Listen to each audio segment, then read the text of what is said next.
Oke, baik, bismillahirrahmanirrahim. Assalamualaikum warahmatullahi wabarakatuh. Bertemu kembali bersama saya di pelajaran ini di pembahasan soal kimia ya. Di sini kita akan bahas soal yang uraian ya. Jawablah pertanyaan-pertanyaan ini di bawah ini dengan benar. Nah, di sini kita akan tuliskan contoh reaksi pembakaran. Nah, ini soalnya. Oke, kita akan jawab. Jadi di sini katanya tuliskan contoh reaksi pembakaran. Nah, saya akan memberikan contoh itu ada pada reaksi pembakaran ya. Reaksi pembakaran misalkan di sini gas LPG. Nah, yang sering kita dengar dalam kehidupan sehari-hari aja saya akan kasih contoh di sini. Nah, di sini pada reaksi pembakaran gas LPG itu rumus kimianya C3 ya H8 gitu. Di sini gas ditambah dengan O2. Ingat ya, kalau reaksi pembakaran tuh berarti reaksi suatu zat dengan oksigen. Pasti nanti hasilnya adalah karbon dioksida dan uap air, itu pasti nanti ya kalau dalam reaksi pembakaran. Nah, di sini saya akan menyetarakan ya persamaan reaksi ini, berarti di sini 3 ya. Di sini biar dia dari 8, berarti di sini saya taruh 4 ya. 6 tambah 4 itu 10, berarti biar jadi 10 di sini 5. Oke, ini udah setara ya. Oke, sekarang ini contoh yang baru yang pertama dan contoh yang kedua yaitu ada pada reaksi pembakaran alkohol yang pernah kita dengar ya. Oke. Jadi di sini alkohol itu C2H5OH ya. Alkohol dibakar, berarti direaksikan dengan gas oksigen, itu menghasilkan sama, pasti hasil pembakaran itu karbon dioksida dan uap air. Jadi di sini biar setara, di sini saya taruh 2 karena C-nya di sebelah kiri 2, berarti kanan juga harus 2 gitu. Jadi hanya 6 di sini. 5 tambah 1 6, biar jadi 6 berarti di sini 3 ya. Nah, di sini 4 ditambah 3 yaitu 7. Berarti biar jadi 7 ini kan 1, berarti ini harus 6. Tambahkan koefisien 3 6 7. Oke, ini udah setara ya. Contoh yang berikutnya yang paling kita dengar itu adalah yang sering kita dengar itu adalah reaksi pembakaran gula ya, gula. Oke, di sini saya gula yang ada di dalam tubuh ya gitu. Oke. Jadi di sini C6H12O6 ya.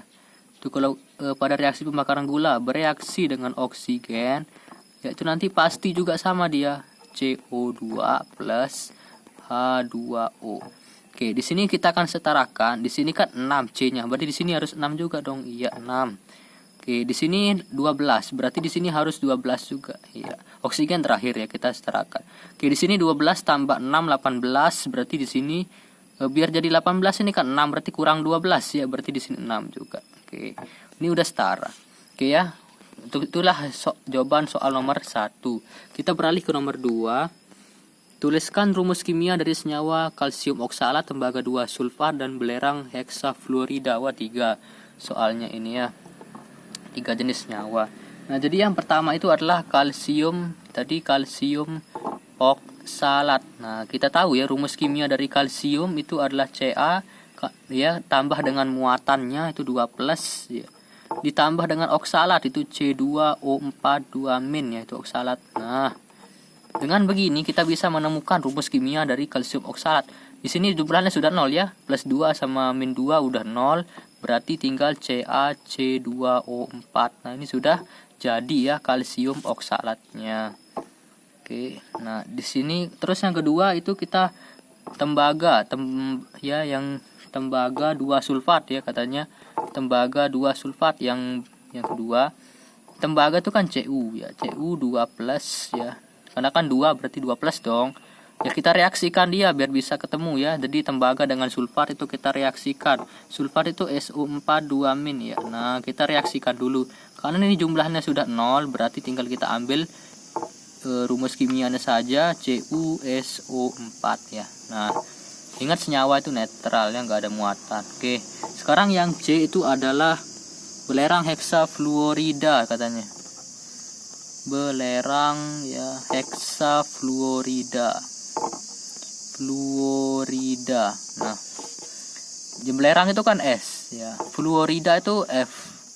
Berarti ini unsur unsur senyawa biner yang terdiri dari non logam dan non logam. Nah, di sini heksa itu 6 artinya. Nah, ini udah jadi. Jadi inilah dia rumus kimianya. Terus kita beralih ke soal nomor 3 di sini. Di sini kita lihat, nah, saat kayu dibakar, massa abu dan arang yang dihasilkan itu lebih kecil daripada massa kayu sebelum dibakar, ya. Nah, mengapa hukum kekekalan massa seolah-olah tidak berlaku pada peristiwa tersebut? Jadi peristiwa pembakaran kayu maksudnya di sini. Kenapa tidak berlaku? Karena di sini pada pembakaran kayu, ya, pada pembakaran kayu, ya, akan timbul ya gas, ya, phlogiston namanya, phlogiston, ya, sehingga massa dari abunya itu, ya, massa abu atau sisa pembakaran itu akan lebih ringan, ya, lebih ringan daripada, ya, massa kayunya, daripada massa kayu sebelum dibakar. Nah, jadi hukum kekekalan massa itu nggak selalu berlaku dia, ya. Contohnya pada pembakaran kayu, pembakaran kertas itu kan lebih ringan. Coba kertas ini kita bakar misalkan, pasti nanti menjadi lebih ringan beratnya. Yang awalnya mungkin agak rasanya gitu seperti ini, tapi kalau udah dibakar nanti ringan, ya. Nah, itu juga nggak berlaku juga, ya.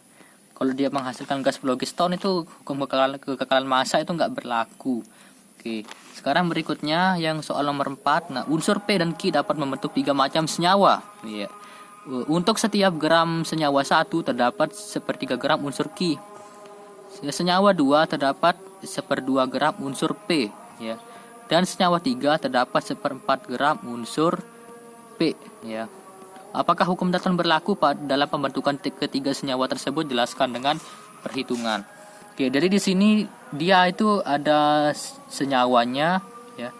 Ada unsur P, ya, ada unsur Q. Dan di sini ada perbandingan. Oke. Di sini saya akan buat dulu beberapa senyawanya. Di sini kan jadi akan ada 3 soal tadi, ya. 1 2 3. Nah, jadi ada 3 di sini. Oke, di sini ada 3. Saya buat dulu tabelnya di sini. Enaknya pakai tabel, ya. Ingat kalau ketemu soal kayak gini enaknya pakai tabel.